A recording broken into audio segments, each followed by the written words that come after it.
আজ আমি তোমাদের সাথে শেয়ার করব আলপনা ডিজাইন। তো তার জন্য আমি নিয়ে নিয়েছি কালো আর সাদা ফেব্রিক কালার, আর নিয়েছি রাউন্ড ব্রাশ আর 000 ব্রাশ। তো প্রথমেই আমি একটা চকের সাহায্যে একটা আউটলাইন মতো করে নিয়েছি। এবার আমি আউটলাইনটার ভিতরে কালো রং দিয়ে ভরাট করে নিচ্ছি। এই কালো রংটা কিন্তু আমি দুবার অ্যাপ্লাই করেছি যাতে বেস কালারটা খুব ভালো মতো এসে যায়।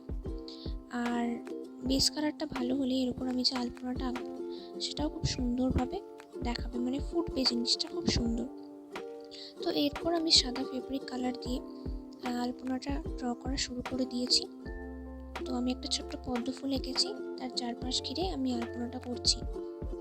তো তোমরা ভিডিওটা দেখতে থাকো যে আমি কেমনভাবে আলপনাটা কমপ্লিট করছি।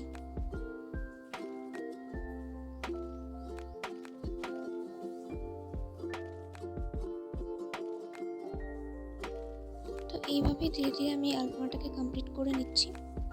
কেমন হয়েছে তোমরা অবশ্যই কমেন্টে জানিও। ভালো লাগলে লাইক আর সাবস্ক্রাইব করতে ভুলো না।